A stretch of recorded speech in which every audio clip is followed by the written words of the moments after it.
The Aggies have a handful of breakout candidates, but none greater than DJ Hicks.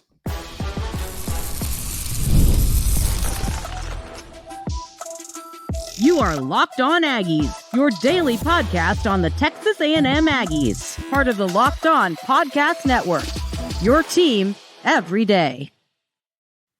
Welcome on in to Locked On Aggies. I'm your host, Andrew Stefaniak. Thanks for making Locked On Aggies your first listen every single day. Today's episode is brought to you by FanDuel. Make every moment more right now. New customers get $150 in bonus bets with any winning $5 bet. That's $150 with any winning $5 bet. Visit FanDuel.com/lockedon to get started. So, I was given an idea for what we're going to get the show started with today by Mike Farrell. Love Mike Farrell. There's a lot of great articles, a lot of great rankings lists and stuff like that. And he put out a list of SEC breakout candidates. The name that he put out for Texas A&M, he put out 5 names, and one was from Texas A&M. I will, of course, talk about that name because, as y'all know, I'm going to agree with it because it's a name that I've talked about a lot.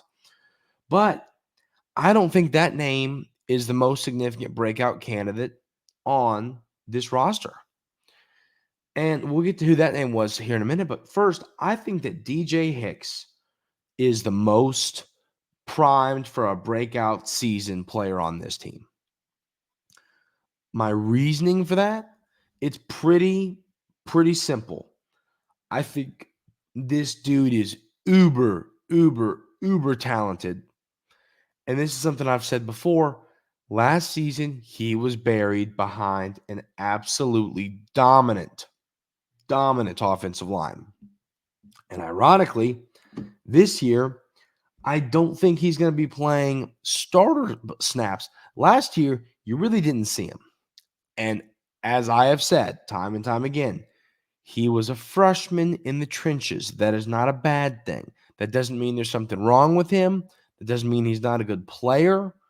I don't care how good you are. It is not easy to get on the field in the trenches as a true freshman.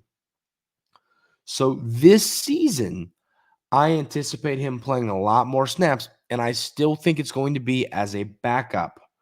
Texas A&M's defensive line is stacked with veterans, with guys who have played a ton of college football. Hicks will be a true sophomore.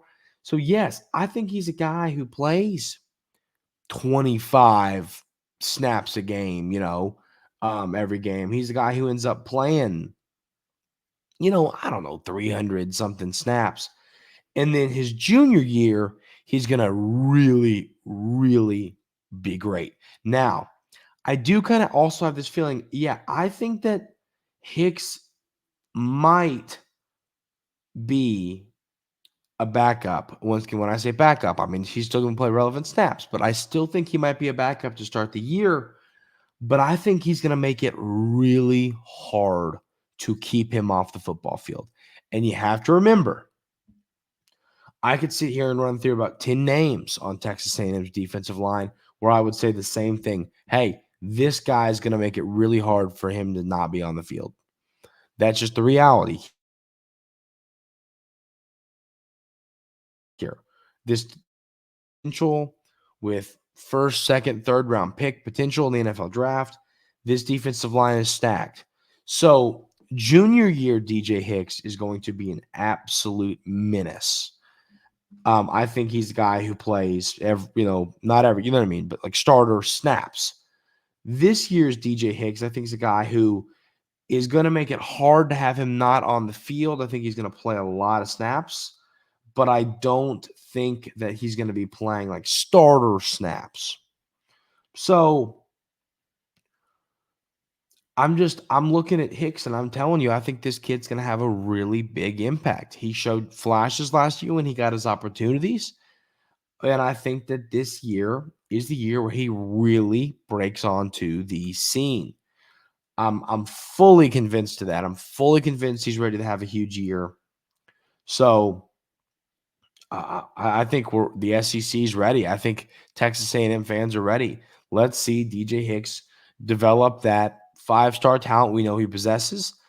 There is a reason he was buried last year. And once again, it's because this room is uber talented, and it wasn't easy for him to get on the field last year, especially as a freshman. This year is going to be his year, and I think he's going to really show some folks what he's all about. The guy that Mike Farrell had listed was Reuben Owens. And once again, as y'all know, I did a show, I think, 4 days ago, talking about how I think Reuben Owens has a chance to take over as starting running back. So let's read what Mike Farrell has to say about Reuben Owens. He says, coming into last season, getting Reuben Owens to sign was a major coup for ex-head coach Jimbo Fisher. He was the top-rated running back in his class, and his talent certainly warrants that. Owens showed glimpses of his play, rushing for 385 yards and 3 touchdowns. This upcoming season should be his coming out party, as he is next in line to take over for the Aggies in the backfield. Keep an eye out, folks. And listen, everything he said, I agree with. I think that, and when I talked about him, whatever it was, Thursday, Wednesday last week, the comments were somewhat split. I would say it was still 70-30 in favor of Owens being the guy, but there were still some that said, hey, it's going to be Le'Veon Moss, and Owens is going to be his kind of change of pace guy. I really do believe that Owens is going to take that leap. I think that, I was really in on him last year, and he did not have a bad season. You cannot say that. But I do think he left some stuff out on the field. I think he missed some holes. I think there were some things he could have done better. So I think that this year is going to be his real breakout. So, yes, he played a lot of snaps last year. He carried the football a lot, caught some passes last year. But I think this season is going to be his real, hey, here I am. I'm Reuben Owens. I'm that guy. I'm ready to be a legit guy in the SEC. So Reuben Owens is another breakout candidate for this team. The next name I have is one that we've talked about a lot, and I think that the injury to Jabri Barber makes us even more realistic, and that is Micah Tease. Micah Tease is a player. Once again, the key word here is upside, development. I think that he's ready to take that leap. He's a really talented football player that last year was buried by Aniyah Smith, Evan Stewart, some guys who have played some football. Noah Thomas.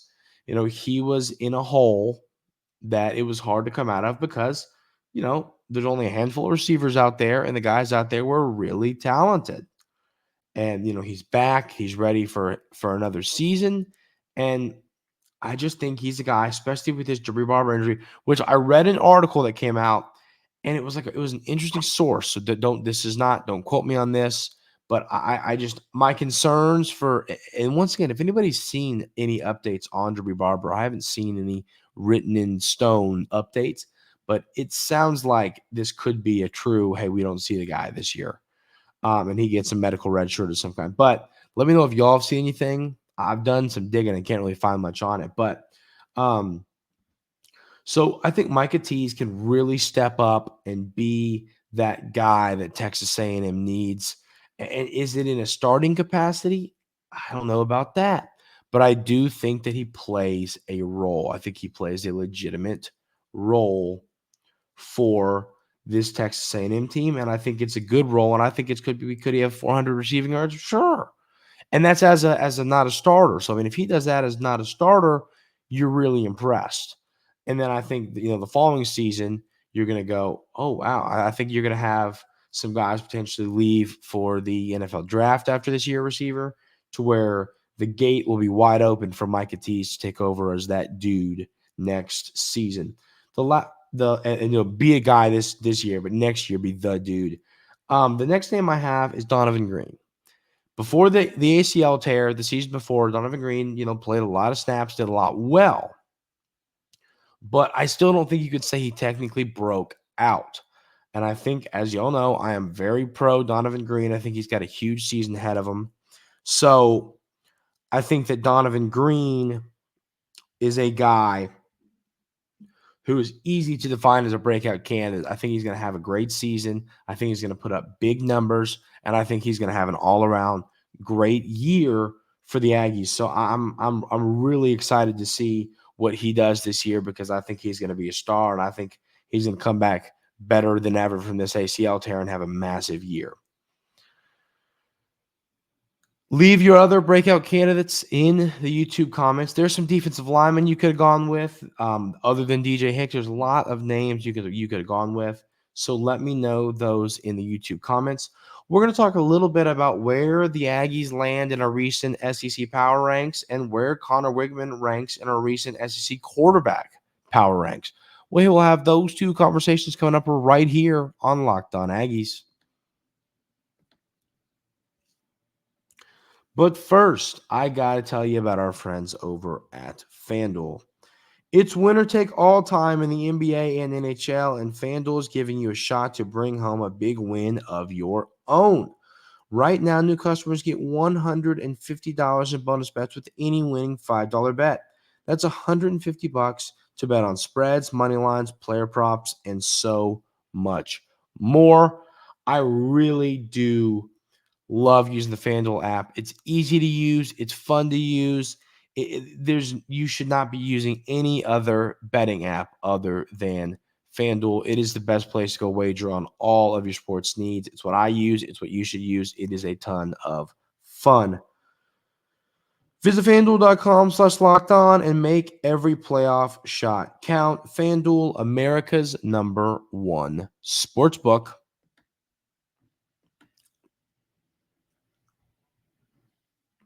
So let's get right into these SEC power ranks. So when it comes to the SEC power ranks, the Aggies come in at 10.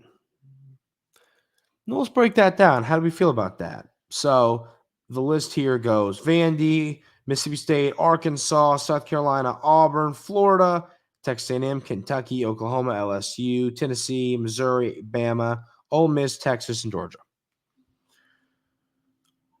I think we kind of had this conversation yesterday when we were talking about whatever we were talking about. Man, what was I talking about that Oklahoma came out? Whatever, something. I guess it's on the other side of this. Let's see. The ceilings. That's what it was. The ceilings from Saturday Down South.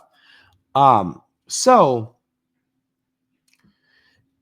10th in these power rankings, I get it. That's fair. I think that's a fair number. It's a fair number, but I do think the two schools that you could see Texas A&M that I wouldn't be upset if they were ranked higher than would be Oklahoma and Kentucky. I wouldn't be upset if they were Kentucky for sure. Once again, I have a lot of contacts in the Kentucky area. This football team, there's a lot of holes and question marks. There is no reason Texas A&M should be behind Kentucky. So let's read this blurb for Texas A&M. Mike Elko was an excellent choice for Texas A&M after a whirlwind search to replace Jimbo Fisher. In his very first year as a head coach, 2022, Elko led a Duke team that hadn't had a winning season since 2018 to an 8-4 record and a win against Gus Malzahn's UCF in the Military Bowl. He followed that up with 7-5 showing in 2023. That when you consider the fact that Duke had to deal with 3 different quarterback injuries, listen, Mike Elko better get used to it here at Texas A&M. Doesn't look all that disappointing. Now he takes over at the university that clearly isn't afraid to spin big on its football program. It's not outlandish to think that Elko's Aggies can push for at least 8 wins this year. Yes, they very much can push for 8 wins this year. But I'm not upset about being in the power rankings at the 10 spot because I think that's pretty chalk. I think that's fair. But what I'm saying is I think that, if the Aggies go 5-3, I think that 8-4 has a chance to be better than Oklahoma and Kentucky. Kentucky for sure. I think Kentucky goes 7-5 this year if they're lucky. So, yes, I think Texas A&M will have a better record than Kentucky. Oklahoma, I think you could see the Aggies and the Sooners have similar records this year. I do think that Oklahoma is a fine football team. I know that they lost some players. I know that there are some concerns. So, they did a good job. They did a good job addressing their offensive line. Their whole offensive line left, and then they went and got some new guys. And so they've plugged their holes well. I get that, but I just think that that's the one team that you could talk me into. Like every team above Oklahoma, there's not really a world you can talk me into them Texas A&M being power ranked higher than them. The only two are for sure Kentucky, not even debatable, and then potentially Oklahoma. I still think I would probably lean Oklahoma there by a very narrow margin, but I still think that is something to monitor. And as I always say, I do think that when you do these at the end of the year, Texas A&M could be in that 7 range, and that's 7-8 range, maybe even 6 if they have a really good year. And another thing to remember here, and it's something we talk about a lot, but I always like to bring it up when we have the opportunity, is to just look at this. Look how many teams that you play that are above you, and look how many teams you play that are below you. So above you, you play Texas, who's ranked 2nd. You play Missouri, who's ranked 5th, and LSU, who's ranked 7th. Below you, you play pretty much all these teams: Florida, Auburn, South Carolina, Arkansas, Mississippi State. So my point is, you do the math on that. If this goes chalk, you're 5-3. And where do you play those 3 teams that I said are above you? All of those games are at home: Missouri, LSU, and Texas. So I think these power rankings are a great indicator of where the Aggies should be ranked, but I also think that they're a great indicator of something I talk about often here on the show, which is how manageable this schedule is for Mike Elko in year 1 as the head coach at Texas A&M. So that is definitely, something to pay attention to. Now, the other list I got here for you is SEC quarterback power rankings. And normally I gripe about where Conner Weigman is listed in these. I think this is pretty fair. I do. So let's go through it. There's only one name, and it's a pretty common name, that I think that is above Conner Weigman that I think you could make an argument for. So Conner Weigman is 8th in these power rankings. That's precisely where I think, I've seen him in the 10-9 range. I think 8 is where I always say I like him, and I think he finishes much higher than 8. But heading into the season, I agree with ranking him 8th. I think that's fair. I think that's a fair place to put him heading into the season. I like they have him ranked higher than Grant Nussmeier, Jackson Arnold. So Nussmeier, LSU, and Arnold of Oklahoma. Those are the 2 names that I've seen sometimes listed above Conner Weigman. I think that, Nussmeier has a lot more to prove than Conner Weigman does. And I know that we talk about all the time, Weigman is a player who we feel like we've seen a lot of, but we really haven't. And that is true. So I think that, the first thing here, spring takeaway. There's a reason Conner Weigman is receiving 2025 NFL Draft first-round buzz. Scouts love Conner Weigman. He is a very good player who could have a very, very good season. So Graham Mertz is the player ahead of him. And then Nico from Tennessee. I think, and Brady Cook, yes, that's fair. Jalen Monroe, fair. Jackson Dart, that's fair. Quinn Ewers, fair. Carson Beck, fair. All those names, I don't think there's any debate right now. The Nico, I get, so he's a former 5-star, okay? Who else was? Conner Weigman. I don't get how from one start you can put this guy so high. I respect, and this is an article from 24/7 Sports, I respect that you have Nussmeier ranked where you do, because I think you could have pulled the same thing you pulled here with Nico, but I get that he's a good player and Heupel's great with quarterbacks and, help great. His quarterbacks do well in the system there, but I just don't get why he's ranked 6. I mean, I get he's talented, but once again, so is Conner Weigman, and he's actually played some college football. He's played about 10 games. So that, to me, I don't understand. Graham Mertz, I think, is the CEO of overrated. I think he's a good player, but I think he's I think he's a good player, but he's an overvalued, overrated player.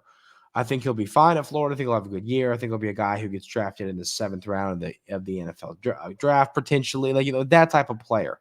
But I don't think he's a world beater. I don't think there's any world where he's better than Conner Weigman. So I think these power rankings are fair. I've seen a lot more power rankings that are a lot more incorrect, in my opinion, when it comes to SEC quarterbacks. And I think these are pretty fair. But I do think that Conner Weigman is going to lap a bunch of the guys that are above him when it comes to his play this season. So I'm excited to see if he's able to get that done. We're going to talk about what's going to make or break the season. And yes, it is the offensive line. We'll have a little conversation about the offensive line coming up right here on Locked On Aggies.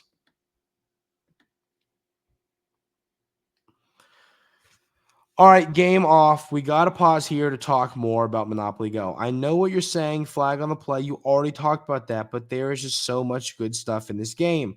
In Monopoly Go, you can team up with friends for timed tournaments where you work together to build up each other's boards. The more you win together, the more awesome prizes you unlock, and there's so much to get. Unique stickers you can trade with friends to complete albums for big prizes, cool new playing pieces to travel the boards with, hilarious emojis for taunting friends when you smash their buildings or heist their vaults.